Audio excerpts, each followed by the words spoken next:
सुखदं केवलं ज्ञानमूर्तिम् द्वन्द्वातीतं त्रिगुणरहितं तत्समस्यादिलक्ष्यम् एकं नित्यं विमलमचलं सर्वधी साक्षिभूतम् भावातीतं गगनसदृशं सद्गुरुं तं नमामि। ॐ गुरु ब्रह्मा गुरु विष्णु गुरुदेवो महेश्वरा गुरु साक्षात् परब्रह्म तस्मै श्री गुरुवे नमः। ध्यानमूलं गुरुमूर्ते पूजामूलं गुरुपदम् मंत्रमूलं गुरुर्वाक्यं मोक्षमूलं गुरुकृपा। सद्गुरु भगवान की जय, स्वामी जी महाराज की जय। शिवोहम। गुरुदेव की कृपा से आज प्रकृति पुरुष की जो अनादिता है और प्रकृति से विकार और गुणों की जो उत्पत्ति होती है उसका कथन भगवान श्री कृष्ण अर्जुन से कर रहे हैं।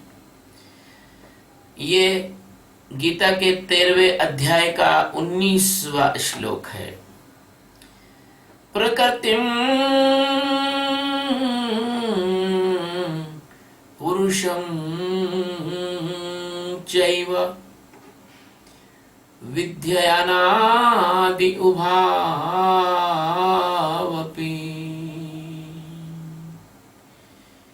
विकाराश्च गुणांश्चैव विद्धि प्रकृति संभवान्। प्रकृतिं पुरुषं चैव विद्धि अनादि उभोऽपि विकारांच गुणांच एव विद्धि प्रकृति संभवान्। प्रकृतिम यानी प्रकृति में, च प्रकृति च और पुरुषम यानी पुरुष, उभो यानी दोनों को, एव यानी ही, अनादि ये दोनों ही आदि अंत से रहित हैं। विद्धि यानी जान, च यानी और, विकारान ये राग द्वेष आदि विकारों को, च तथा गुणान यानी तीनों गुण, सतोगुण रजोगुण और तमोगुण, तथा संपूर्ण पदार्थों को प्रकृति संभवान प्रकृति से ही उत्पन्न विद्धि यानी जान। अर्जुन, प्रकृति और पुरुष दोनों को ही तू अनादि जान और राग द्वेषादि विकारों को तथा त्रिगुणात्मक संपूर्ण पदार्थों को भी तू प्रकृति से ही उत्पन्न जान।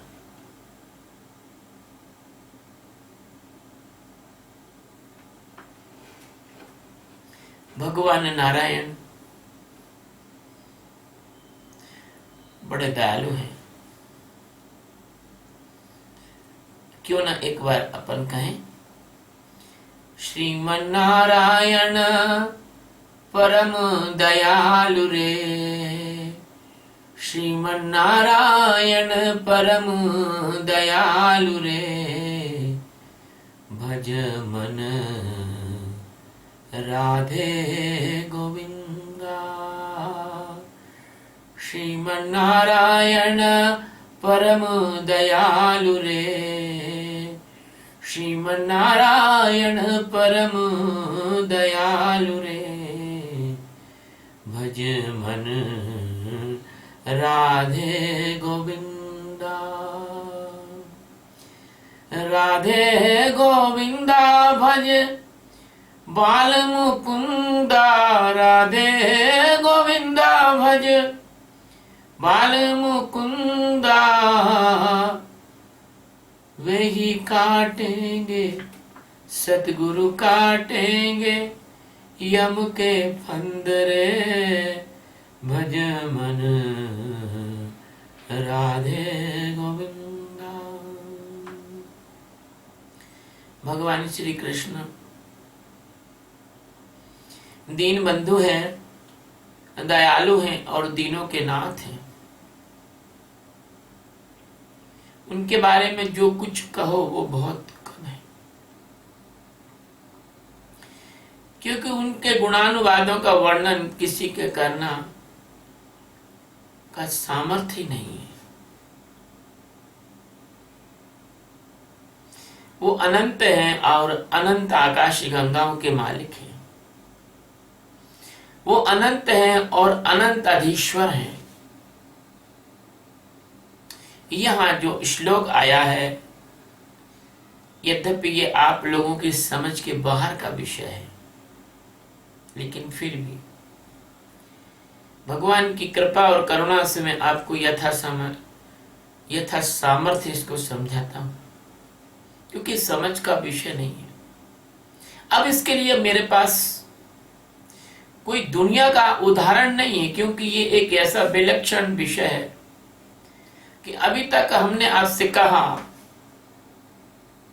कि माया एक स्वप्न के समान मिथ्या है और ब्रह्म जो है वो सत्य है।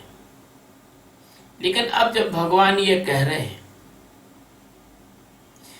कि प्रकृति और पुरुष दोनों अनादि हैं, तो यहां पर बहुत बारीक बात है। यहां पर पुरुष का मतलब आप ब्रह्म को न ले लेना। ये पुरुष का मतलब जीव से लेना है, यहां जीवात्मा से लेना है। और प्रकृति का अर्थ जो क्षेत्र है, संपूर्ण क्षेत्र है, उससे लेना, जिसका वर्णन इस अध्याय में भगवान करते आ रहे हैं। और यहां पुरुष है, वो क्षेत्रज्ञ है। इस प्रकृति में सब कुछ आ जाता है, जैसे 5 भूत आ जाते हैं, 5 महाभूत, फिर 5 तन्मात्राएं आ जाती हैं, फिर 10 इंद्रियां आ जाती हैं, इसके बाद मन आ जाता है 21, 5 महाभूत, 5 तन्मात्राएं 10, 10 इंद्रियां 20, और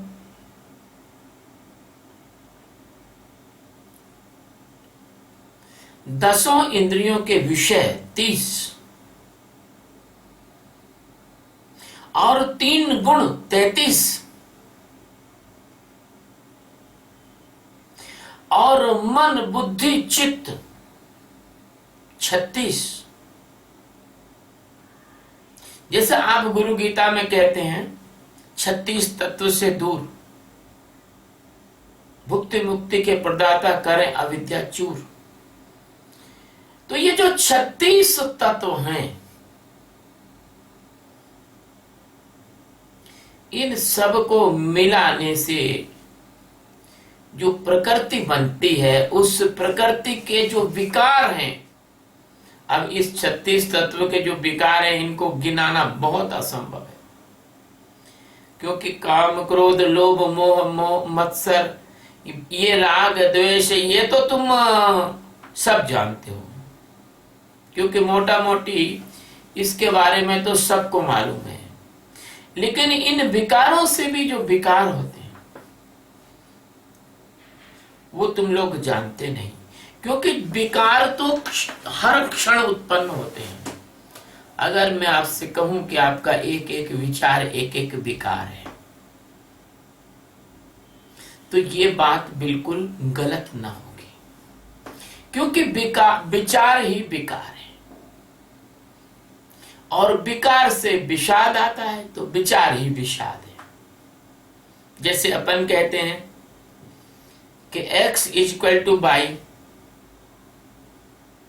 then y is equal to x, x is equal to y is equal to z, then z equal to x।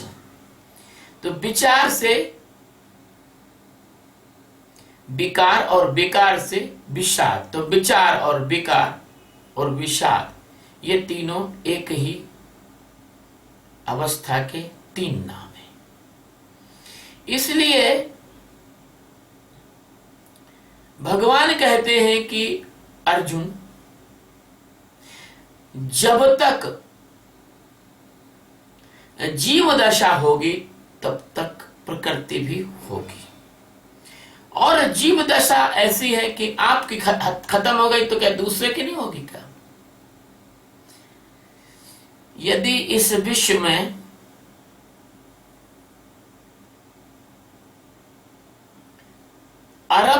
अरबों लोग निवास करते हैं, तो अरबों लोगों की अरबों जीव दशाएं हैं, और अरबों लोगों की एक एक व्यक्ति की करोड़ों करोड़ों वृत्तियां हैं। तो इस प्रकार से ये जो प्रकृति है और ये पुरुष है, ये दोनों अनादि हैं, इनका कोई कहां से ये चले हैं इन किसी को पता नहीं है। कौन कहां से आया है, कौन कहां जाएगा,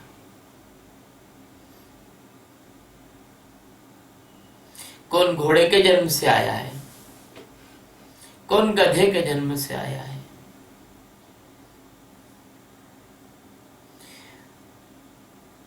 कौन कुत्ते के जन्म से आया है, कौन बिल्ली के जन्म से आया है, कौन अजन्म जन्म से आया है, ये किसी को पता नहीं है। नचिकेता ने यम से इसका रहस्य पूछा तो यम ने इसको बताने से इनकार कर दिया था, लेकिन जब वो जिद पकड़ गए तो फिर कठोपनिषद की रचना हुई। प्रकृति और पुरुष दोनों रेसिप्रोकल हैं, इन दोनों का अन्योन्याश्रित संबंध है। जहां प्रकृति है तो वहां पुरुष है, जहां पुरुष तो वहां प्रकृति है, और जो ब्रह्म तत्व है वो ना प्रकृति में है और ना पुरुष में है। प्रकृति नाम माया का है, जब ईश्वर के साथ जुड़ी होगी तो वो माया होगी, जब जीव के साथ जुड़ी होगी तो वो अविद्या होगी।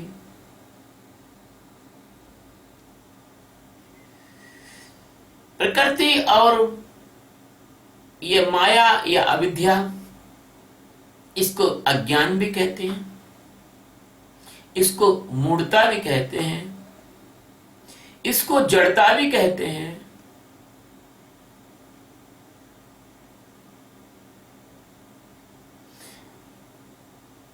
इसी में चेतना का प्रादुर्भाव होता है। चैतन्य अलग है, चेतना अलग है।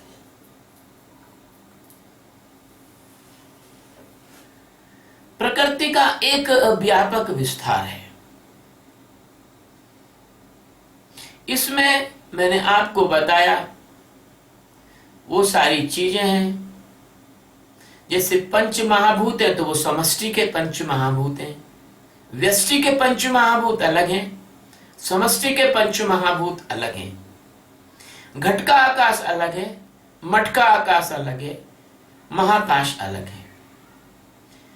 तो समष्टि की तन्मात्रा है, इसमें समष्टिगत मन भी है, समष्टिगत बुद्धि भी है और समष्टिगत महतत्व भी इसमें आधारित है। प्रकृति के बारे में कहा गया है कि प्रकृति भिन्न मुंडा, प्रकृति अलग अलग लोगों में अलग अलग होती है। प्रकृति भिन्न मुंडा, प्रकृति अलग अलग लोगों में अलग अलग होती है। प्रकृति विकृति भिन्न शुद्ध बोध स्वभावा, ये सूत्र है।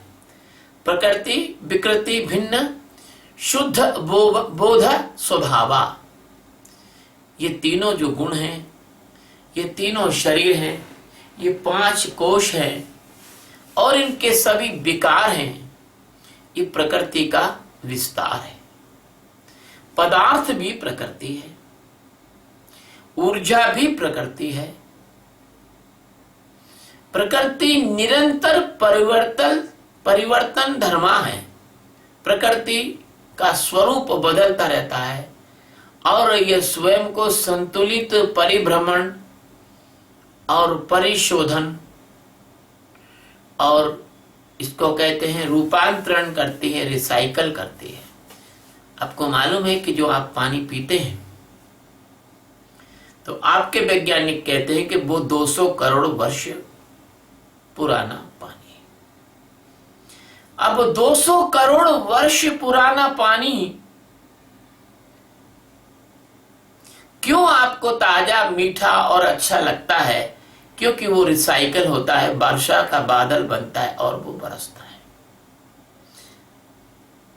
ये बात अलग है कि आपने गलती की है और आपने प्रकृति के काम में बाधा डाल दी है। प्रकृति का काम तो बड़ा शुद्ध है, लेकिन आपने उस प्रकृति में अपनी 1.5 अकल लगा दी है।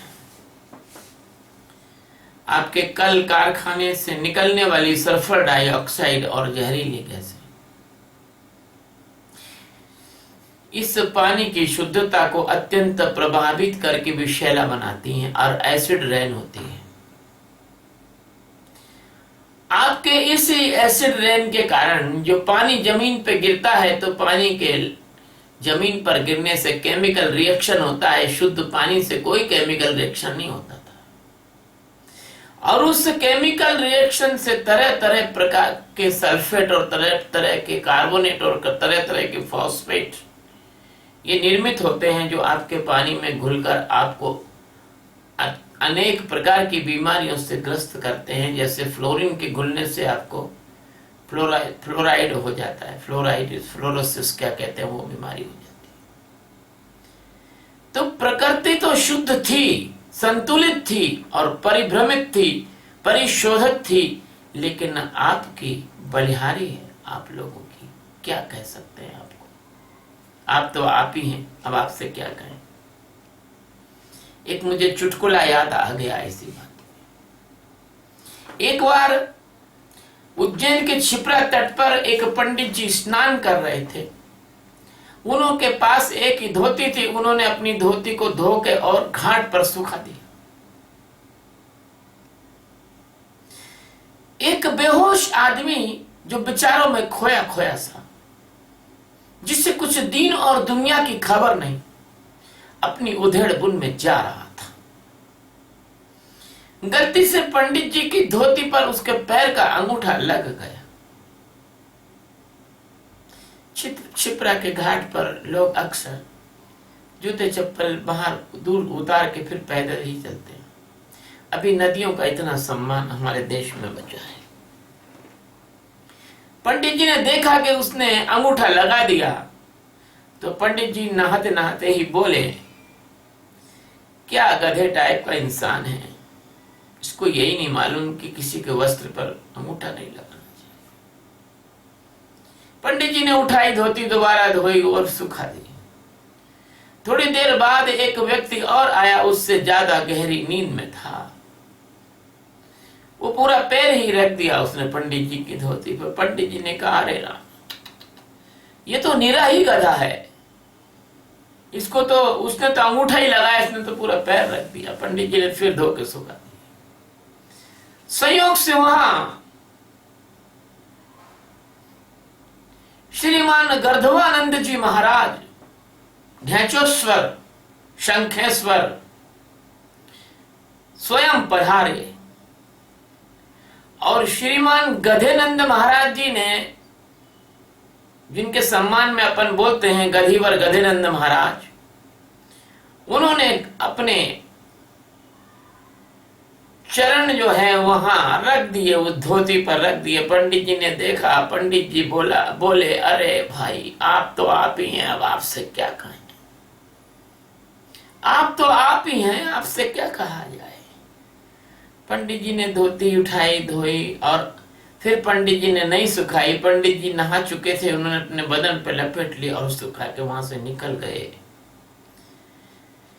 तो ऐसे अब आपको क्या कहें भाई, आप लोग तो आप ही हैं। आप चाहो तो जितना प्रदूषण फैलाओ, जितने चाहो उतने वृक्ष काटो, जितने चाहो उतने पृथ्वी की छाती में होल करो, ब्लास्टिंग करो, पृथ्वी के अंदर का संतुलन खराब करो बहुत प्यार से, और उससे फिर तुम्हारे भूकंप इत्यादि आएंगे और फिर सुनामी आएगी और एसिड रेन होगा और तुम पूरी मनुष्य जाति का कल्याण ही कर दोगे। कभी न कभी ऐसी स्थिति हो जाएगी कि प्रकृति का संतुलन अगर जोर से गड़बड़ा गया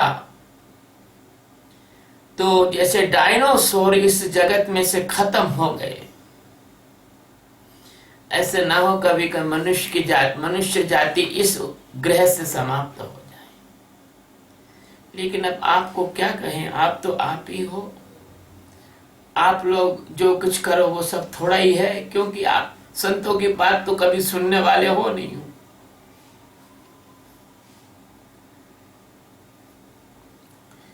जो लोग ज्ञानी होते हैं, परमात्मा के बोध को प्राप्त किए होते हैं, वो संपूर्ण प्रकृति को एक दृष्टि से देखने की क्षमता रखते हैं और प्रकृति में क्या करना चाहिए क्या नहीं करना चाहिए वो जानते हैं। अगर ज्ञानियों के हाथ में इस विश्व की सत्ता न आए भले ही, लेकिन जैसे प्राचीन काल में राजा महाराजा सम्राट पहले ज्ञानियों से राय लेने जाते थे, कोई भी काम होता था बड़ा काम, अगर तुम लोगों में कोई ब्रह्मवेत्ता की राय लेने के बाद कुछ काम करने लग जाओ तो कुछ फायदा हो सकता है तुम्हारा।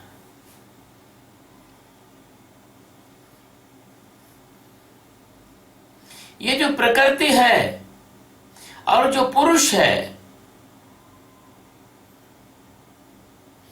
इसमें पुरुष का यहां पर प्रयोग जीव का कर रहे हैं भगवान, लेकिन वास्तव में हम जो पुरुष की बात करते हैं वो पुरुष परमात्मा को ही कहा जाता है। और यहां चूंकि बात अनादि होने की बात कह रहे हैं, तो अगर जीव की स्थिति में भी कह रहे हैं तो रामचरितमानस कहता है, ईश्वर अंश जीव अविनाशी, चेतन अमल सहज सुख राशि। ईश्वर का अंश होने के कारण जीव अविनाशी है। और ज्ञान किसको होता है? क्या ज्ञान पंचभूत को होता है? क्या ज्ञान 3 गुणों को होता है? क्या ज्ञान पंचकोश को होता है? क्या ज्ञान मन बुद्धि चित्त अहंकार को होता है? अगर आप इसे भ्रम में पड़े हो तो आप इसको आज तोड़ देना। मन तो अपने आप को खुद ही नहीं जानता, वो ज्ञान क्या कर पाएगा? मन तो एक चम्मच की भांति है जो कढ़ाई में हिलाते रहते हैं। बुद्धि तो जड़ है, बुद्धि क्या जानेगी? चित्त क्या जानेगा? चित्त तो वो लहरें हैं जो पानी में उठती हैं, ब्रह्म में उठने वाली लहरें। लेकिन अहंकार का तो कुछ वजूद ही नहीं, उसका तो कुछ होना ही नहीं। तो फिर बचता क्या है? तो बचता तो फिर वही है जो पुरुष है। जो सारे जगत में भरा हुआ है। और ब्रह्म ही पुरुष है, ब्रह्म के अतिरिक्त कुछ भी पुरुष नहीं है। यहां लिंग के हिसाब से बात नहीं हो रही है, पुरुष नारी की बात नहीं है। ये हमारे उपनिषदों में, हमारे वेदों में, हमारे पुराणों में, गीता में, ब्राह्मण में, शतपथ ब्राह्मणों में ये जो पुरुष का जो वर्णन आया है वो उस दृष्टि से नहीं आया कि पुरुष नारी के हिसाब से। जैसे पुरुष सूक्त है, पुरुष सूक्त में जिस पुरुष का वर्णन किया गया है, जैसे गीता के आगे के अध्याय में, जो आगे के अध्याय आ रहे हैं उसमें एक पुरुषोत्तम योग नाम का भी अध्याय है, एक पुरुष सूक्त भी है, एक ब्रह्म सूत्र भी है। तो उपनिषदों में इस पुरुष को, जिसको हम ब्रह्म कहते हैं, उसी को पुरुष कहा गया है। यह हाड़ मास का पुरुष नहीं है, ये अच्छी तरह से जान लेना। जिसकी चर्चा घूम घूम कर फिर पुनरावृत्ति कर कर के गीता में भरी पड़ी है, वह पुरुष अनादि है। और वह पुरुष जीव और प्रकृति दोनों को जानता है, लेकिन दोनों में कहीं फंसता नहीं है। जैसे एक व्यक्ति जागृत अवस्था को भी जानता है वो, और जब नींद में सो जाता है तो स्वप्न अवस्था को भी जानता है, और वो सुषुप्ति को भी जानता है। लेकिन न वो जागृत में फंसता है, और न वो स्वप्न में फंसता है, और न वो सुषुप्ति में फंसता है। वो जो किसी में नहीं फंसता, वो जिसका होना इन तीनों से अलग है, वो जिसका होना प्रकृति और जीव दोनों से अलग है, वो जिसका होना अज्ञान से तो अलग है ही है, लेकिन ज्ञान से भी अलग है। क्योंकि ज्ञान होने के बाद फिर ज्ञान की कोई जरूरत नहीं होती। तुमने कोई टैक्सी बुक की और टैक्सी से तुम घर पहुंच गए, अब तुमको टैक्सी की जरूरत नहीं है। तुम टैक्सी के बारे में बात भी नहीं करोगे, चर्चा भी नहीं करोगे। इस तरह से जो ज्ञान और अज्ञान दोनों से परे तुम्हारा तत्व है, तुम्हारा आत्म स्वरूप है, उस पुरुष को आज का विज्ञान आज तक नहीं समझ पाया। भले उसने तरह तरह के पदार्थों के संबंध में नियम निकाले, उसने कह दिया कि द्रव्य की अविनाशता का नियम, लेकिन गीता ने जो 5500 वर्ष पूर्व वेद पुराण उपनिषदों का जो निचोड़ भगवान के माध्यम से दिया है, हमारा सनातन धर्म अनादि है। अगर आप कहो कि राम के गए हुए 23-24 लाख वर्ष हो गए हैं राम को गए, कोई साहित्यकार हैं, इतिहासकार, उनने तो इस पे पूरी पुस्तक लिखी हुई है। आज मैं संयोग से इंटरनेट पे सर्फिंग कर रहा था, फेसबुक पर, इस दोस्त से उस दोस्त, उस दोस्त से उस दोस्त, मैंने एक पोस्ट देखी, किसी ने डाली है। उसने उस वीडियो में हनुमान जी द्वारा जलाई हुई लंका का फोटो, सीता जी अशोक वाटिका में थी, उसका फोटो, आज भी भग्नावशेष अवशेष, हनुमान जी जो पर्वत उठा के ले गए थे उसका फोटो,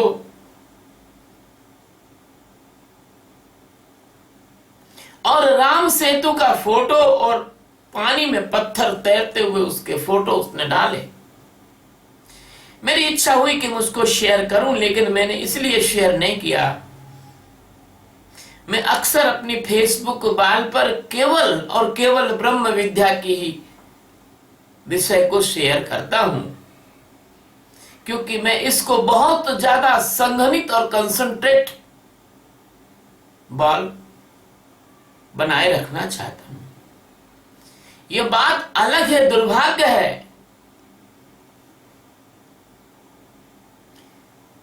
कि कुछ सनातन धर्म विरोधी तत्व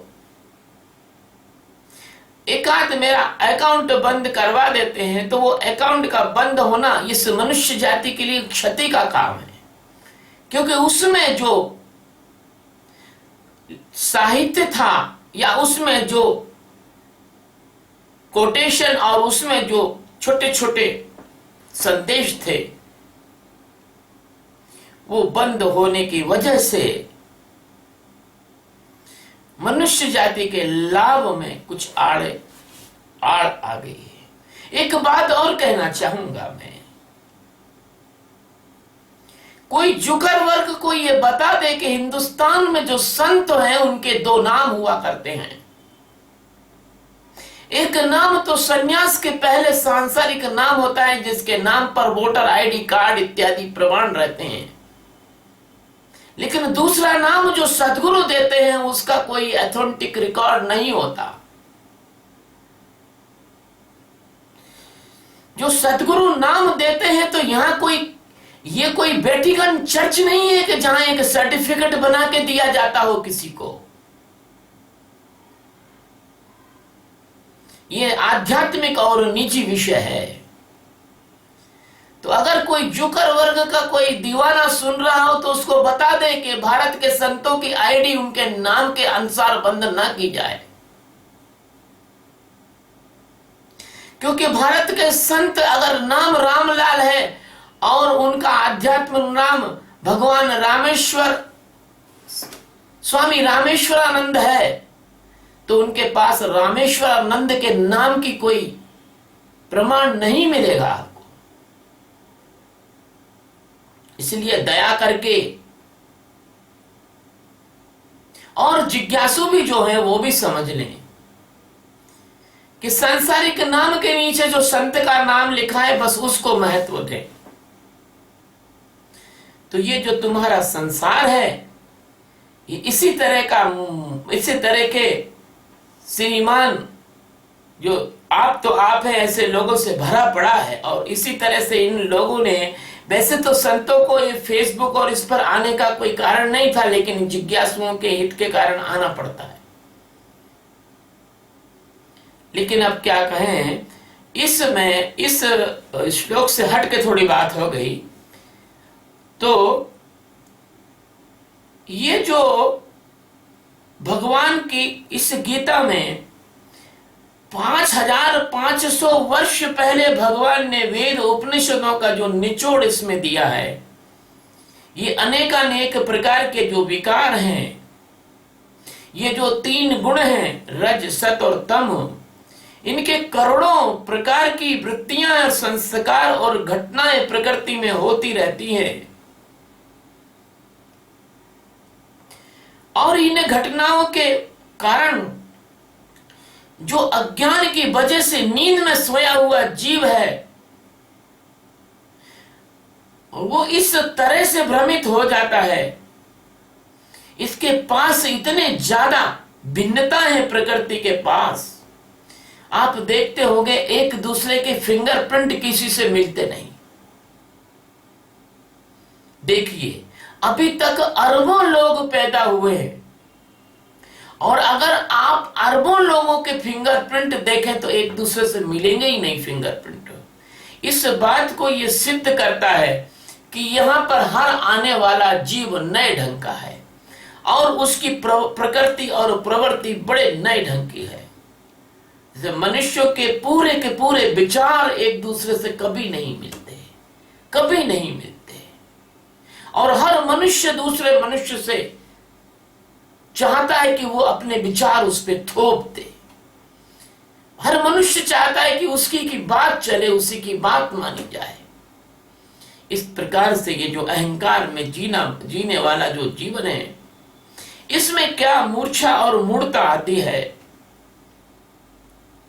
ये मैं आपको बताऊंगा। इसके पहले बताता हूं कि प्रकृति में ये जो जीवन है एक समझौता है, ये जीने का एक कौशल है जो सद्गुरु आपको सिखा सकते हैं।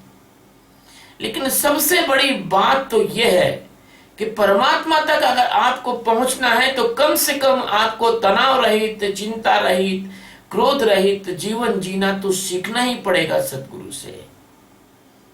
इसलिए भगवान सबसे आखिर में कहते हैं कि प्रकृति पुरुषम च एव विद्धि अनादि उभो अपि विकारांच गुणांच एव विद्धि प्रकृति संभवान।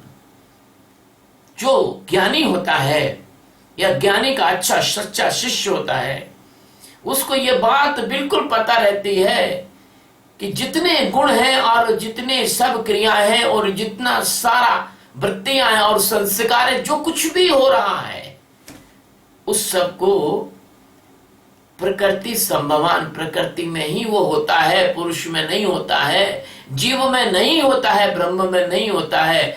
बेचारा जीव तो सिर्फ इतना गुनाहगार है, इतना दोषी है कि प्रकृति का नाटक और प्रकृति का खेल वो देखने लगा और उसमें फंस गया।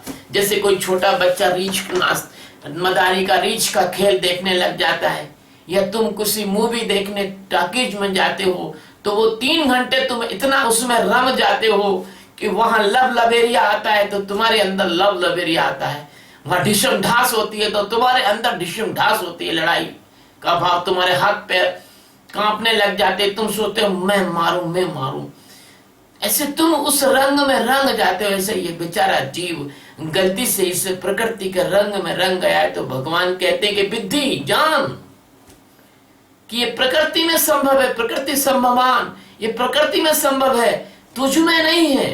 तू तो शुद्ध सच्चिदानंद परमात्मा है और अपने शुद्ध सच्चिदानंद परमात्मा स्वरूप में अब जिसको भी खड़ा होना है उसको सदगुरु के इस ज्ञान मार्ग से, ध्यान मार्ग से गुजरना होगा। अन्यथा तुम्हारी ये नींद, अन्यथा तुम्हारा ये बेहोशी, अन्यथा तुम्हारा ये अवधान, अन्यथा तुम्हारी ये पागलपन की स्थिति, बेगानी शादी में अब्दुल्ला दीवाना जैसी स्थिति, तुम्हारा यह दीवानापन, तुम इतने दीवाने और इतने बड़े मूर्ख हो कि तुम मर जाते हो सड़ी सी चीजों के लिए और गाना गाते फिरते हो ये मेरा दीवानापन है या मोहब्बत का सुरूर। तुम न जानो तो क्या लोग जानेंगे जरूर। अरे गधे, बड़े बड़े सम्राट मर गए यहाँ पर, उनको तो लोग ने जाना नहीं। जिनकी ममियां मिस्र में पड़ी हुई हैं, पता नहीं कहां सड़ रही हैं, कुछ मिल गई हैं, कुछ तो मिली ही नहीं है, रेगिस्तान में दफन हो गई। मरघटों के हड्डों में जाके देखो, बड़े बड़े सम्राटों के हड्डे चूर चूर हो गए, मिट्टी में मिल गए, टुकड़े भी नहीं मिलते हैं। और तुम कहते हो कि ये मेरा दीवानापन है और यह मोहब्बत का सुरूर। ऐसे तुम सड़ी चीजों के लिए, मूल्यहीन चीजों के लिए अपना जीवन खो देते हो और सदगुरु की शरण में आकर ब्रह्म ज्ञान प्राप्त नहीं करते हो। तो अब हम आपको क्या कहें, सिर्फ इतना ही कहेंगे कि भैया आप तो आप ही हो। धन्यवाद शिव।